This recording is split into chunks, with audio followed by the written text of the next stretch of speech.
Le sang est plus épais que l'eau, dit-on. Mais dans mon cas, la femme de mon propre père a transformé le sang en poison. Je m'appelle Amara, la seule fille de ma défunte mère. Ma belle-mère, Mama Joy, m'a haï dès l'instant où elle a posé le pied dans notre maison. Elle voulait que sa fille, Joy, brille pendant que je souffrais. Lorsque la nouvelle s'est répandue que le prince de notre royaume cherchait une épouse, tout le village fut en ébullition. Les filles faisaient la queue comme des ignames au marché, chacune espérant être choisie. Mais ma belle-mère avait d'autres projets. Des projets qui m'enverraient loin juste pour que sa fille puisse prendre ma place. Elle pensait avoir mis fin à mon histoire. Mais ce qu'elle ignorait, c'est que Dieu écrit mieux qu'une vile plume de belle-mère. Le coq chanta 3 fois avant que le soleil ne se lève au-dessus des collines du village du Muy. Amara, une petite fille aux grands yeux brillants, se dépêcha d'aller chercher de l'eau dans la jarre d'argile. Elle n'avait que 8 ans, mais ses petites mains portaient déjà le poids de tâches plus importantes que son âge. Sa mère était morte quand elle n'avait que 5 ans. Le souvenir était vague. La voix douce de sa mère qui chantait, la façon dont elle lui tressait les cheveux sous le manguier, l'odeur de la soupe de gombo fraîche mijotant dans la marmite d'argile. Tout cela lui semblait désormais un rêve avalé par la terre rouge où sa mère était enterrée derrière leur concession. Son père, Marzi au Kafur, l'aimait, mais le chagrin l'avait transformé en un homme silencieux. Il travaillait à la ferme du lever au coucher du soleil, et le soir, il restait souvent assis, à fixer le vide, ses pensées très loin. Parfois, Amara s'asseyait à ses côtés et lui tenait la main, mais le silence entre eux lui pesait toujours. Les femmes à la rivière commencèrent à parler. Papa Amara ne peut pas rester ainsi éternellement. Qui lui fera la cuisine? Qui s'occupera de son enfant? Bientôt, leurs murmures devinrent plus forts que le bruissement des feuilles de palmier. Et puis, lors d'une saison des pluies, Mama Joy entra dans leur vie. Mama Joy était une femme aux yeux perçants et à la voix forte. Elle arriva portant sa fille Joy, une fille dodue du même âge qu'Amara. Dès leur arrivée, la concession se sentit différente. L'odeur du nouveau ragoût d'huile de palme remplissait l'air, mais aussi la piqûre des paroles dures. Au début, Amara était excitée. Enfin, j'aurai une sœur avec qui jouer, pensa-t-elle. Elle donna même à Joy sa calebasse préférée, celle que sa défunte mère avait utilisée pour lui servir sa bouillie. Mais Joy la regarda avec dégoût et la jeta. Mama Joy rit et dit « Amara, à partir de maintenant, tout appartient à vous deux. Apprends à partager. » Mais partager prit rapidement un autre sens. Le plus gros morceau de poisson allait toujours à Joy. Les nouvelles pantoufles achetées par Papa Amara se retrouvaient toujours aux pieds de Joy. Lorsque Papa Amara achetait un pagne pour Amara, Mama Joy disait qu'il était trop beau pour elle et le donnait à Joy. Chaque fois qu'Amara essayait de protester, la voix de Mama Joy la réduisait au silence. « Ne sois pas comme ta mère, qui était faible. Dans cette maison, nous ne gâtons pas les enfants. » Papa Amara essayait d'équilibrer la paix dans sa maison, mais les mots de Mama Joy remplissaient chaque recoin. Lentement, Amara réalisa que même si son père l'aimait, une nouvelle ombre était entrée dans leur vie. Une ombre qui obscurcissait le souvenir de sa mère, et une ombre qui ne favorisait qu'un seul enfant. Et c'est ainsi que l'histoire d'Amara commença. Grandir dans l'ombre d'une mère qu'elle avait perdue et d'une belle-mère qui ne la laissait jamais l'oublier. La rivière était animée de bavardages ce matin-là. Les calebasses s'entrechoquaient. L'eau éclaboussait et les voix des femmes s'élevaient au-dessus du courant bouillonnant. La nouvelle s'était répandue comme une traînée de poudre. Le prince du Muy cherchait une épouse. Chaque fille en âge de se marier marchait soudainement le dos plus droit, se tenait avec plus de fierté et commençait à se frotter de l'huile de palme supplémentaire sur la peau pour briller sous le soleil. Alors que les femmes remplissaient leur peau, leurs chuchotements se transformèrent en rire. « Avez-vous entendu?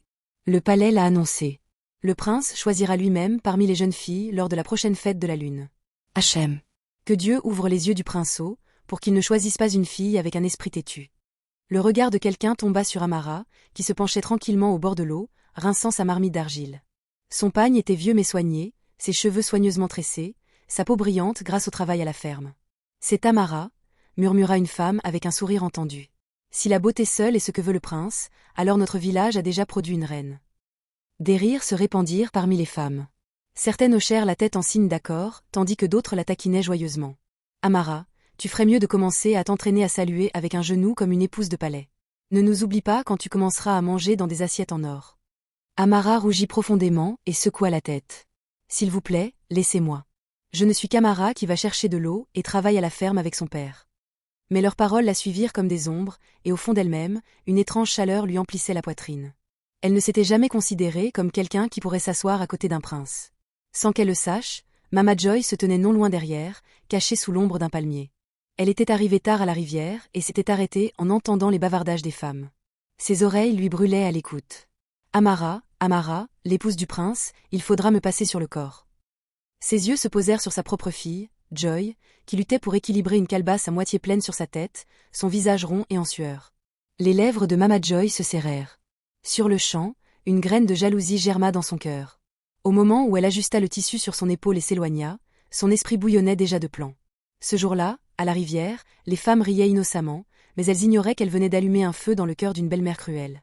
Ce soir-là, la lune pendait pâle au-dessus de la concession, projetant de longues ombres sur la terre rouge. Les grillons chantaient et le bois dans la cuisine crépitait tandis que Mama Joy remuait une marmite de soupe. Mais son esprit n'était pas concentré sur la nourriture. Il était sur les commérages qu'elle avait entendus à la rivière. Elle jeta un coup d'œil à Amara, qui était assise tranquillement près du feu, épluchant du manioc. Sa beauté était naturelle, le genre qui n'avait pas besoin de perles ou de poudre. C'était exactement le problème. Les lèvres de Mama Joy se tordirent. Cette fille ne doit pas éclipser ma propre fille. Plus tard dans la nuit, lorsque papa Amara s'assit sur un tabouret en bois à l'extérieur, sirotant du vin de palme après une longue journée à la ferme, Mama Joy le rejoignit. Elle baissa la voix et commença à semer ses graines empoisonnées. Papa Amara, dit-elle avec un lourd soupir. Ta fille devient un problème. Papa Amara fronça les sourcils, surpris. Amara, qu'a-t-elle fait? Mama Joy leva les yeux au ciel de façon dramatique. Ne vois-tu pas à quel point elle est têtue? Elle ne me respecte pas. Quand je lui dis de faire quelque chose, elle traîne les pieds. Et dans le village, les gens disent déjà qu'elle est trop effrontée, trop fière. Papa Amara se déplaça inconfortablement. Il connaissait sa fille. Amara était calme, humble et travaillait dur. Mais la voix de Mama Joy portait le poids d'une épouse qui exigeait d'être entendue. Elle devient une jeune femme, continua Mama Joy, baissant la voix comme si elle partageait un dangereux secret. Je ne veux pas que la honte s'abatte sur cette famille. Tu sais comment sont les hommes. Bientôt, ils vont commencer à lui courir après. Et demain, ils diront qu'elle a déshonoré notre nom. Papa Amara se frotta la barbe, troublé. Mais Amara est encore une enfant. Elle n'a rien fait de mal. Mama Joy se pencha plus près, pressant ses mots comme du poison dans ses oreilles. C'est pourquoi nous devons agir maintenant. Envoie-la chez mon frère dans le village voisin. Qu'elle vive là-bas jusqu'à ce qu'elle soit plus âgée. Elle sera en sécurité là-bas et notre maison aura la paix. Papa Amara soupira profondément. Son cœur était déchiré. Il aimait sa fille tendrement, mais il voulait aussi la paix dans sa maison. Depuis l'arrivée de Mama Joy, les querelles avaient doublé chaque fois qu'il défendait Amara. Il fixa le sol pendant un long moment avant de hocher lentement la tête. Si cela apporte la paix, alors qu'il en soit ainsi. Les yeux de Mama Joy brillèrent de triomphe. Elle cacha son sourire derrière sa main. Cette nuit-là, Amara était allongée sous le toit de raffia, regardant les étoiles à travers un trou dans le chaume. Elle ne savait pas que des décisions étaient prises qui changeraient sa vie pour toujours. Dans le silence de la nuit, un plan diabolique avait été scellé. Le matin vint comme un voleur. Le coq n'avait pas chanté 2 fois avant que la voix aiguë de Mama Joy ne perce la concession. Amara, dépêche-toi. Fais tes bagages. Tu pars aujourd'hui. Amara cligna des yeux, confuse, serrant le pagne autour de son petit corps. Partir ou, maman? Mama Joy ne répondit pas. Elle lui lança un vieux sac en raffia. Ton père a décidé. Tu vas rester chez mon frère au village d'Umuiki. Emporte seulement ce dont tu as besoin. Il n'y a pas de temps pour les questions. Papa Amara se tenait près de la porte, la tête baissée. Il ne pouvait pas regarder sa fille dans les yeux. Le cœur d'Amara tambourinait. Elle voulait demander, mais pourquoi? Que ai-je fait? Au lieu de cela, des larmes se rassemblèrent dans ses yeux tandis qu'elle pliait tranquillement 2 pagnes, sa vieille ardoise d'école et la calebasse que sa défunte mère utilisait autrefois pour lui donner sa bouillie. C'était tout ce qu'elle pouvait transporter. En milieu de matinée, elle marchait sur le chemin poussiéreux, le sac en raffia sur l'épaule.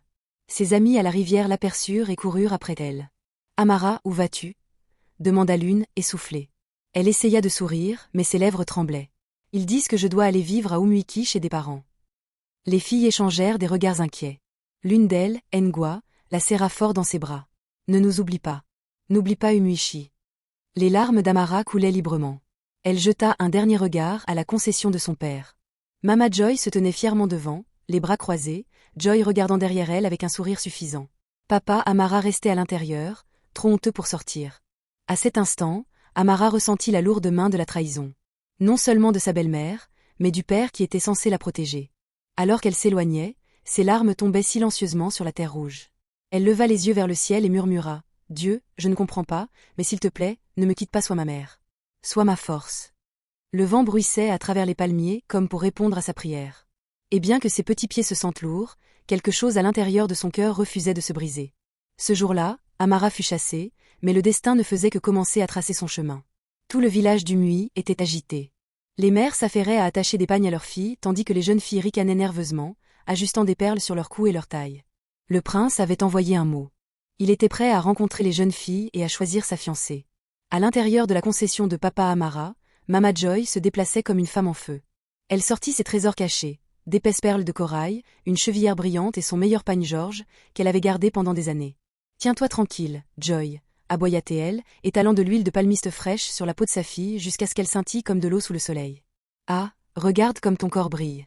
Le prince ne regardera aucune autre jeune fille une fois que ses yeux se poseront sur toi. » Joy se pavanait devant un miroir fendu, ajustant ses perles. « Maman, tu t'inquiètes trop. Tu m'as vu? Regarde mes hanches. Regarde mon visage. Le prince ne me résistera pas.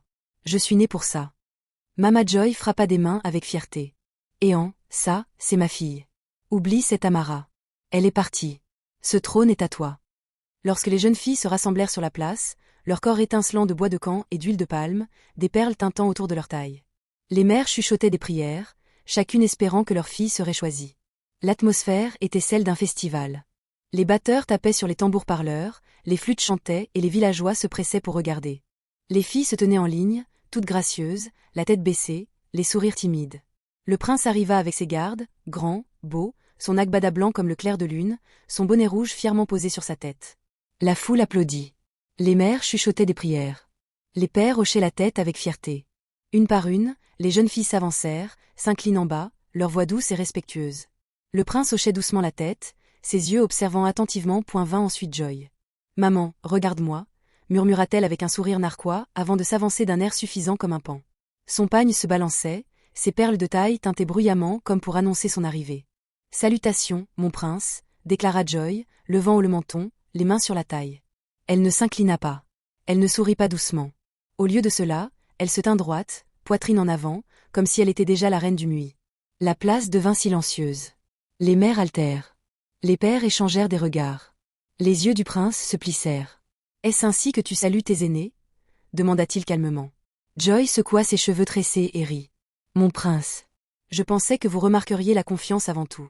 Après tout, je suis la plus belle ici. » Un murmure bruyant se répandit dans la foule.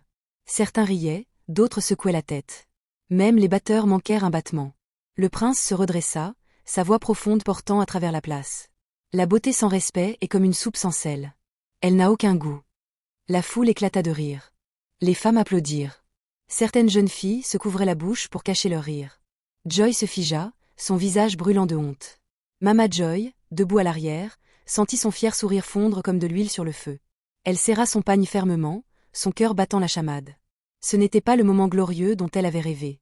Mais le destin n'avait pas fini de tisser sa toile. La place du village redevint calme après l'embarras de Joy. Les tambours ralentirent, les jeunes filles se déplaçaient nerveusement et la foule attendait la décision du prince. Le prince continuait d'observer la ligne des jeunes filles.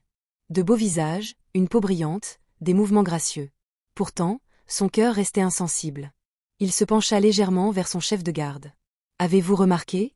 Celle que je cherche n'est pas là. » Le garde fronça les sourcils. « Mon prince, êtes-vous sûr que toutes les jeunes filles du Muy sont présentes ?»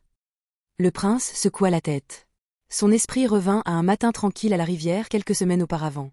Il s'était déguisé en chasseur ordinaire, marchant le long du sentier de brousse quand il avait vu une fille mince avec un simple pagne noué sur sa poitrine, riant doucement avec ses amis alors qu'elle allait chercher de l'eau. Elle n'était pas ornée de perles, ni ne portait le pagne le plus riche. Pourtant, son humilité, son rire, la façon dont elle avait proposé d'aider une femme plus âgée à porter sa calebasse, cela lui était resté au cœur. Cette fille était Amara. Maintenant, alors qu'il était assis sur le tabouret royal sur la place du village, balayant du regard les rangées de visages peints, il savait que quelque chose n'allait pas. Elle n'était pas là. Il se tourna brusquement vers les anciens. « Anciens du Muy » dit-il, sa voix profonde commandant le silence. « Il manque une jeune fille, celle aux yeux calmes et au cœur humble.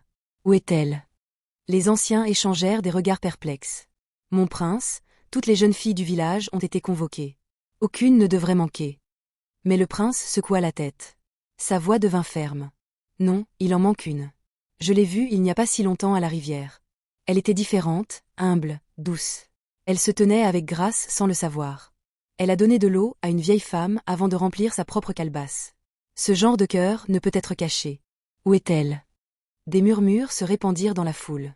Certaines femmes haltèrent, d'autres se penchèrent, murmurant le nom d'Amara. « Serait-ce Amara » chuchota une femme. « Mais la fille de Papa Okafor a été renvoyée. »« Oui » ajouta une autre, baissant la voix. « Mama Joy l'a chassée. » quelque chose à propos d'elle étant têtu. Le cœur de Mama Joy s'arrêta presque.